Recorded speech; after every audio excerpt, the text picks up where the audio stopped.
तो हमने last episode में देख लिया था कि हमारा टास्क 1 कंप्लीट हो चुका था और जैसा कि सबने सोचा था कि यूइची मारा जाएगा, बट वैसा कुछ भी नहीं होता, जिस वजह से सारे ही लोग शियो पर शक करने लग गए थे। बिकॉज वही थी जो कि यूइची की मदद करना चाहती थी। और जैसे ही गौरी उस पर आरोप लगाता है तभी वहाँ पर शिबे आ जाता है और वो बोलता है कि शियो बिल्कुल सच बोल रही है क्योंकि उसने मेरे साथ पासवर्ड एक्सचेंज किया है। और यही सच बात थी क्योंकि शियो ने सोच लिया था कि यूइची ऐसा इंसान नहीं है जो कि इतनी आसानी से मारा जाए। बट अगर वो अभी कुछ नहीं करती तो उसके पास कोई भी ऐसा इंसान नहीं था जिस पर वो भरोसा करके अपना पासवर्ड एक्सचेंज कर सके। इस वजह से उसने शिबे की बात मान ली थी और उसके साथ पासवर्ड एक्सचेंज कर लिया था। और फिर उसके बाद रिहिटो और यूइची की पोजीशन परफेक्टली रिवर्स हो चुकी थी। अब कोई भी गौरी की बात नहीं मान रहा था। और फिर थोड़ी देर बाद शियो को मैसेज आता है जिसमें उन्हें सेकंड टास्क की इन्फॉर्मेशन दी गई थी। और थोड़ी ही देर बाद उसे एक और मैसेज आता है जिसमें उसे एक इंडिविजुअल टास्क मिला था जिसके लिए उसे एक वेयर हाउस में जाना था। और तभी शियो समझ जाती है कि अभी तक जो भी अननेचुरल चीजें हो रही है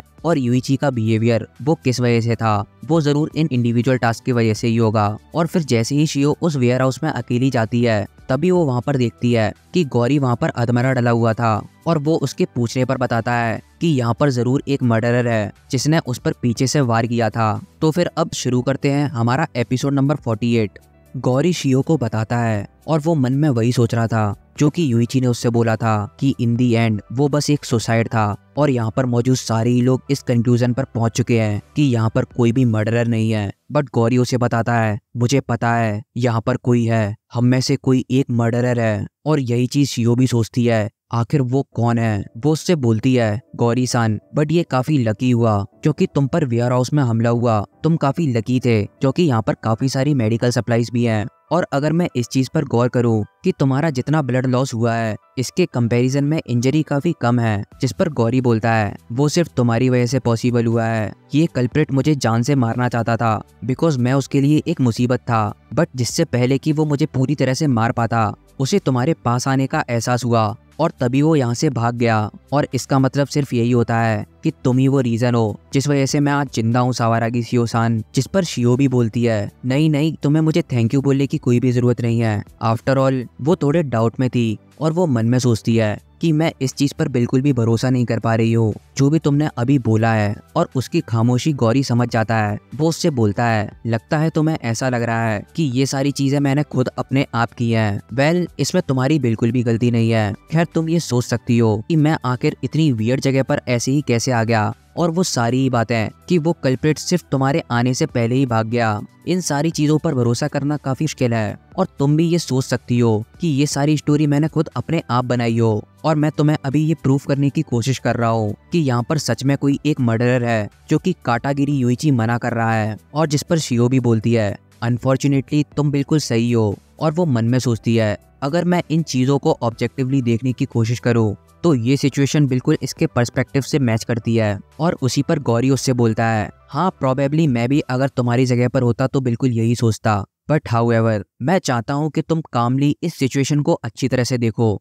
तुम ये देख सकती हो कि सच में मुझ पर किसी ने पीछे से वार किया है। लेकिन इस पर शियो भी बोलती है हाँ, ये बिल्कुल ऑब्वियस है क्योंकि जिस जगह पर तुम्हें इंजरी हुई है। लेकिन तुम मेरी बात समझने की कोशिश करो, ये चीज तुम खुद भी कर सकते हो अगर तुम थोड़ी सी भी प्रिपरेशन करो। लेकिन इस पर गौरी बोलता है नहीं, ये पूरी तरह से नामुमकिन है क्योंकि क्या मेरा ब्लड लॉस और इंजरी रियल नहीं है? चलो मान के चलो कि मैंने किसी तरीके का टूल यूज किया भी था जिससे कि मैं अपने आप को चोट पहुंचा सकूं, लेकिन फिर ये चीज करने के बाद मैं जरूर उस टूल को कहीं पर डिस्पोज कर देता जिससे कोई भी मुझ पर शक नहीं करता। बट क्या तुम इस पूरी बिल्डिंग में देख सकती हो इस चीज का कोई भी साइन नहीं है? और तभी शियो भी सोचती है इतना ब्लड लॉस होने के बाद ये बिल्कुल इम्पॉसिबल है कि वो किसी भी टूल को डिस्पोज कर पाए क्योंकि उस जगह पर कहीं पर भी ब्लड के निशान नहीं थे। और तभी गौरी बोलता है और तुम इन सारी चीजों को मद्देनजर रखते हुए ये काफी कॉन्फिडेंटली बोल सकते हो कि यहाँ पर जरूर कोई था, वो भी मेरे अलावा। क्योंकि अगर ये बात नहीं है तो इस तरीके की सिचुएशन कभी भी क्रिएट हो ही नहीं सकती थी। और हाँ, ऑफ कोर्स इस तरीके की भी पॉसिबिलिटी हो सकती है कि यहाँ पर जरूर कोई मेरा साथी हो जो कि मर्डरर नहीं है, बट उसने मेरी मदद की है जिससे कि मैं इस सिचुएशन को सेटअप कर पाया। लेकिन मैं तुम्हें एक बात याद दिलाना चाहता हूँ, अगर तुम्हें याद हो तो कल का एटमॉस्फेयर कैसा था? क्या तुम्हें बिल्कुल भी ऐसा लगता है कि हम प्लेयर्स में से कोई भी एक ऐसा इंसान मौजूद होगा जो कि मेरी मदद करना चाहता हो? और तभी वहाँ पर शियो थोड़ी नर्वस हो जाती है। वो उससे बोलती है, हाँ मुझे भी ये चीज़ काफ़ी डिफिकल्ट लग रही है। और वो मन में सोचती है कि आखिर अब मुझे क्या करना चाहिए। इसकी बात सुनने के बाद मुझे नहीं पता कि ये सच बोल रहा है या फिर झूठ बोल रहा है। आखिर मुझे किस बात पर भरोसा करना चाहिए। और तभी हॉस्पिटल में शिनोमिया बोलता है, तो जैसा कि हमने सोचा था, वो ये फिगर आउट नहीं कर पाई कि वो झूठ बोल रहा है या सच, लेकिन टेंजी इस पर बोलता है, हाउएवर, लेकिन उसने जो भी कहा उस पर शियो चान ने ऐसे ही भोलेपन में विश्वास नहीं किया है। और फॉर शियो चान अभी देखने से ये लगता है कि वो अपनी तरफ से पूरी कोशिश कर रही है। लेकिन तभी साटो ने बोलती है, नहीं, अगर फीमेल गोरिल्ला सच में ये गेम जीतना चाहती है तो रिगार्डलेस कुछ भी सच हो, उसके लिए अच्छा यही होगा कि वो इससे अभी ही छुटकारा पा ले, क्योंकि शायद मुझे इस फ्रेंडलेस गेम का एसेंस समझ में आ गया है। और तभी शिनोमिया उससे पूछता है, साटो ने, आखिर तुम्हारा इससे क्या मतलब है। और तभी साटो ने उनसे पूछती है, क्या तुम दोनों कभी बुली हुए हो। इस पर टेंजी बोलता है, बुली नहीं, मैं कभी नहीं हुआ। लेकिन तभी शिनोमिया बोलता है, बट मैं हुआ हूँ, जो कि उन दोनों के लिए ही काफी अनएक्सपेक्टेड था। फिर वो आगे कंटिन्यू करता है, हाँ मुझे पता है, तुम लोग जानते हो कि मैं एक जीनियस हूँ और इसी वजह से वो सारे ही लोग मुझसे काफी जलते थे। तो वहाँ पर बहुत सारे ऐसे लोग थे जो कि मेरा मजाक उड़ाया करते थे। लेकिन तभी साटो ने उसका मजाक उड़ाते हुए बोलती है कि तुम काफी छोटे भी हो, जिस पर शिनोमिया उसे डांटता है और आगे बोलता है, बट जैसा कि मैं एक ट्रू जीनियस हूँ, मेरे पास कोई था जिसने मुझे सिखाया था कि लड़ा कैसे जाता है, जिस वजह से मैं उन सारे ही बुलीज के पास वापस जा पाया और उन्हें उन्हीं की भाषा में समझा पाया। और यही सुनने के बाद साटो ने बोलती है, ये एक ऐसा गेम है जहाँ पर वायलेंस करना फंडामेंटली प्रोहिबिटेड है। सो इस जगह पर जो भी एक अनफेवरेबल पोजीशन पर पहुंच जाएंगे, उन्हें फाइट बैक करने के लिए एक दूसरे तरीके का मेथड यूज करना पड़ेगा। और इसी पर शिनोमिया पूछता है, एक दूसरा मेथड, आखिर वो क्या है। इस पर साटो ने बोलती है, वो है वर्बल एब्यूज।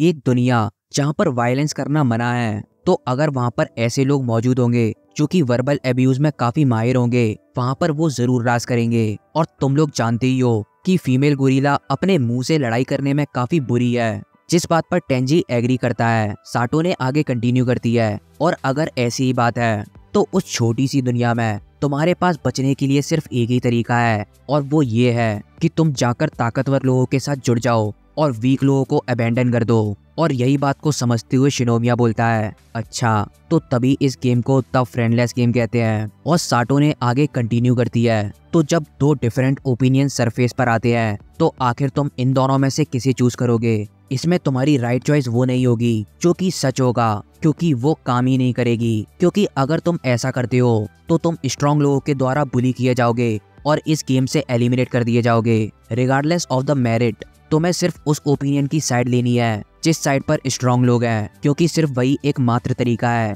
जिससे तुम इस गेम में सरवाइव कर पाओगे। बट हाउएवर, क्या फीमेल गोरिल्ला ये करने में कामयाब रहेगी। और तभी दूसरे सीन में हमें दिखाया जाता है कि शियो गौरी को वापस लॉज में लेकर आ गई थी, और वो लोगों से बोलती भी है कि गौरी सान पर वेयर हाउस के अंदर अटैक हुआ था। और गौरी भी बोलता है, हाँ ये बिल्कुल सही है, और जैसा कि तुम लोग देख सकते हो कि किसी ने मुझे जान से मारने की कोशिश करी है। और जैसा कि एक्सपेक्टेड था, यहाँ पर जरूर कोई मर्डरर एग्जिस्ट करता है। लेकिन तभी पीछे से आवाज आती है, ये गौरी सान, आखिर वो कौन ही होगा जो कि तुम्हारी इतनी बकवास स्टोरी पर बिलीव करेगा। आखिर जस्ट कुछ ही घंटों पहले हम लोग इसी बात पर लड़ाई कर रहे थे कि यहाँ पर कोई मर्डरर है या नहीं, और तुम वो लड़ाई काफी इजीली हार चुके थे। तो क्योंकि तुम लगभग मर ही गए थे, तो क्या सच में उसका मतलब ये होता है कि यहाँ पर जरूर कोई मर्डरर होगा। I mean, इस चीज पर तो सभी लोग भरोसा करेंगे कि जरूर ये एक सेल्फ मेड परफॉर्मेंस है। लेकिन इसी पर गौरी चिल्लाकर बोलता है, ये मेरे लिए बिल्कुल भी पॉसिबल नहीं है कि मैं इन सारी चीजों को प्लान करूं और एग्जीक्यूट करूं।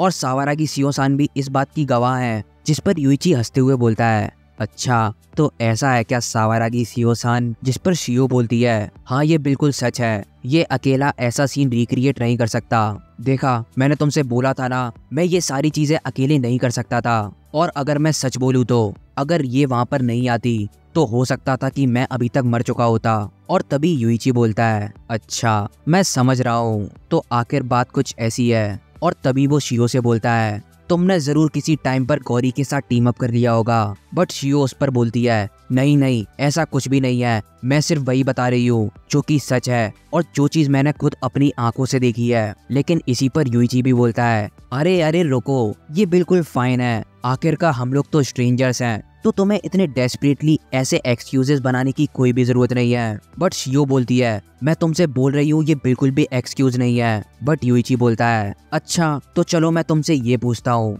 आखिर तुम दोनों ही उस वेयर हाउस में क्यों गए थे? और तुमसे तो मैंने बोला था ना अगर तुम मर्डरर से इतना ही ज्यादा डरते हो तो अपना रूम मत छोड़ना। हाउएवर तुम दोनों ने ही अपना रूम छोड़ा और उस वेयर हाउस में गए, एक ऐसी जगह जहां पर वायलेंस का रूल अफेक्ट नहीं करता। तो बताओ क्या ये बेसिकली एक फेल्ड मर्डर अटेम्प्ट नहीं हो सकता जिसको तुम दोनों ने ही आपस में मिलकर कंडक्ट किया हो? बट इस पर शियो चिल्लाकर बोलती है ऑफ कोर्स ये नहीं हो सकता, मैं वहां पर तब पहुंची थी जब ये ऑलरेडी जमीन पर गिरा हुआ था। बट यूइची उससे बोलता है तो आखिर तुम वहां पर क्यों गई थी? आखिर तुम इसके मरने के बाद ही वहां पर, वो भी एक वेयर हाउस में जहां पर नॉर्मली तुम्हारे पास जाने के लिए कोई भी रीजन नहीं है, आखिर तुम वहां पर क्यों गई थी? और यही सुनने के बाद शियो फिर से शांत रह जाती है बिकॉज वो उसका इंडिविजुअल टास्क था, इसके बारे में वो उसे नहीं बता सकती थी। वो उससे नर्वसनेस में बोलती है वो तो बस बाई चांस था। लेकिन इसी पर यूइची बोलता है तो क्या तुम सब लोगों ने सुन लिया कि आखिर इसने अभी क्या बोला कि वो सब बाई चांस था? आखिर तुम ही लोग सोचो ऐसा क्या बाई चांस हो सकता है जो कि इसे वहां पर जाना हो? और यही देखते हुए शिनोमिया बोलता है ये तो सच में काफी बुरा हुआ, ये सभी लोग यूइची सेनबाई की बातों में फंस गए हैं। शियो चान को बिल्कुल शुरुआत से ही पता था कि वो ये चीज बिल्कुल भी डिस्क्लोज नहीं कर पाएगी कि वो वहां पर क्यों गई थी, तो उसे जरूर एडवांस में ही किसी एक्सक्यूज के साथ तैयार रहना चाहिए था। लेकिन तभी टेंजी भी बोलता है झूठ बोलना भी एक ऐसी चीज है जिसमें शियो चान बिल्कुल भी अच्छी नहीं है। यूइची आगे कंटिन्यू करता है हे सावारागी-सान, मुझे नहीं पता कि आखिर तुम्हारे साथ क्या हुआ है, बट ये तुम्हारे लिए काफी अच्छा होगा अगर तुम इस बंदे की साइड ना लो। तो अगर तुम अभी अपनी स्टेटमेंट को वापस लेती हो कि गौरी इन सारी चीजों के पीछे नहीं है, तो मैं तुम्हें ये एश्योरिटी देता हूँ कि मैं तुम्हें अपनी साइड कर लूंगा, क्योंकि तुम अभी तक वो सारी चीजें कर रही हो जिससे कि तुम मेरा अटेंशन ग्रैब कर सको, है ना? सो इसीलिए मैं तुम्हें एक चांस देना चाहता हूँ। और इसी बात को समझते हुए शिनोमिया बोलता है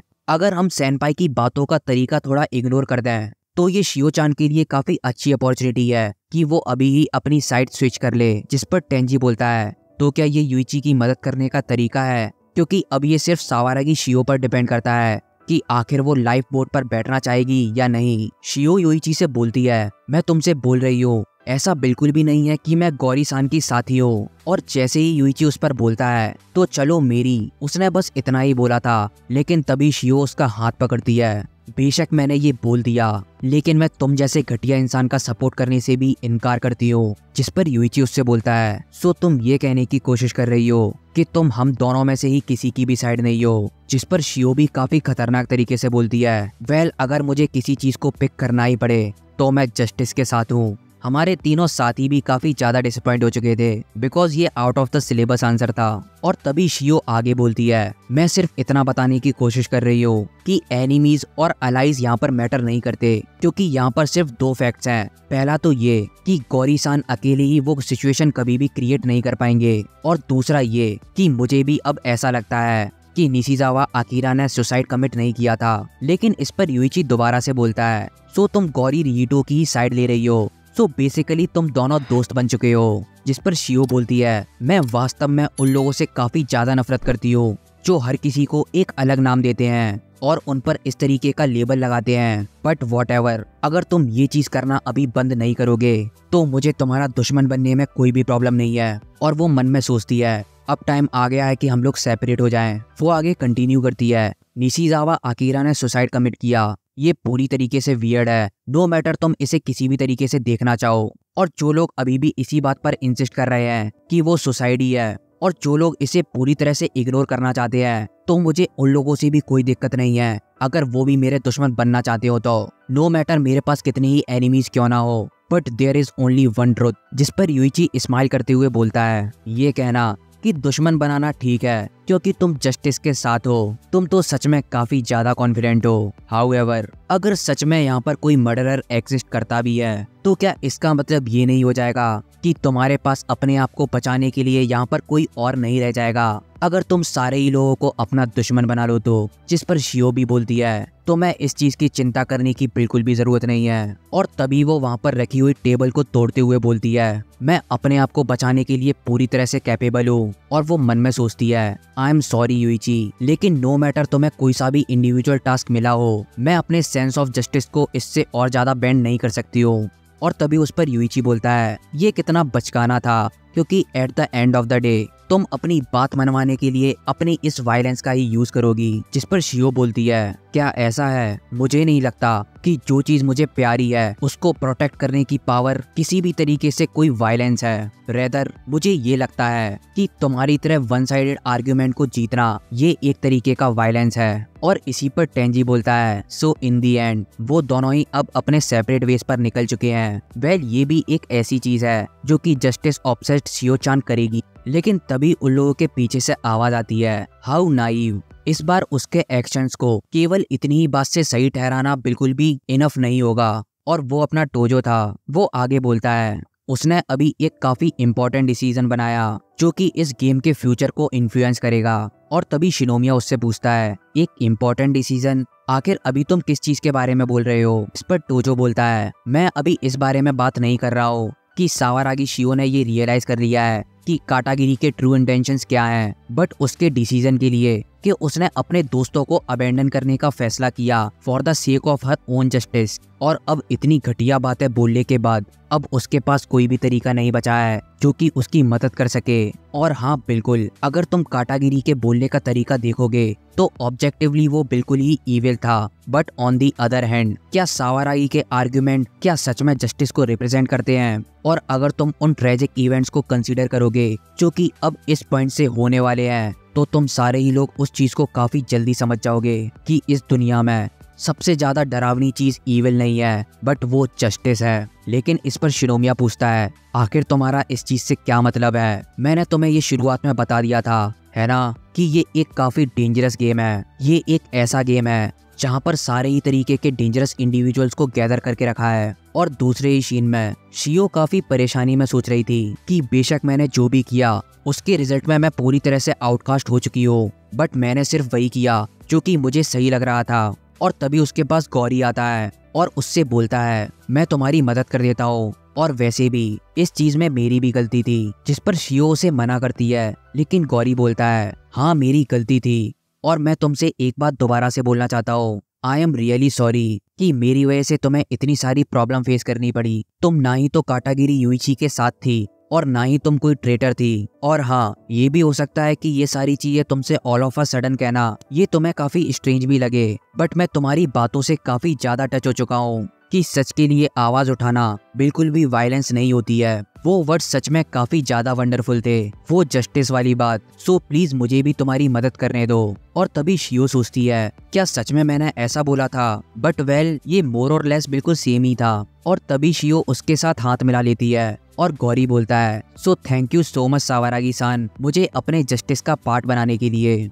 और अगले ही सीन में कोई बोलता है, फाइनली इतने साल इंतजार करना पूरी तरह से वर्थ इट था। ये सच में पूरी तरह से वर्थ इट था, इतनी मेहनत करना और अपने आप को तैयार करते रहना। और अब इसी के साथ मेरा बचपन का सपना बहुत ही जल्द सच होने वाला है, क्योंकि अब मैं एक अलाय ऑफ जस्टिस बन चुका हूँ। और भाई ये और कोई नहीं गौरी रिइटो था, जिसने किमिको सान को बेड पर बांध कर रखा था। और तभी वो उससे बोलता है, तो चलो अब शुरू करते हैं, क्योंकि उसे एक इंडिविजुअल टास्क मिला था कि उसे 3 दिनों के अंदर किसी भी बैड गाय को एलिमिनेट करना है, और वो इसे किसी भी तरीके से कर सकता है। और तो और उसे एक स्पेशल पावर भी मिली थी कि जब भी वो मास्क ऑफ जस्टिस को पहने रहेगा तब वो वायलेंस का यूज कर सकता है। और वो इस टाइम पर मास्क ऑफ जस्टिस पहना हुआ था। और इसी मोड पर अपना ये एपिसोड एंड हो जाता है। सच में ये लास्ट सीन काफी ज्यादा शॉकिंग था, और इस तरीके का टास्क मिलना ये तो और भी ज्यादा शॉकिंग है। और अब तुम्हें भी लगने लगा होगा कि ये गेम टोमोडाची गेम का लास्ट गेम बनने के लिए पूरी तरह से हकदार है। अभी पता नहीं हमें कैसे कैसे और डिफरेंट टास्क देखने को मिलेंगे। सो फाइनली हमें काफी ज्यादा मजा आने वाला है। सो अगर वीडियो पसंद आई हो तो लाइक कर देना, कमेंट कर देना और चैनल को जरूर सब्सक्राइब कर देना। तो फिर इसी के साथ इस वीडियो का एंड करते हैं और मिलते हैं अपने नेक्स्ट एपिसोड में। तब तक के लिए bye bye, thank you so much.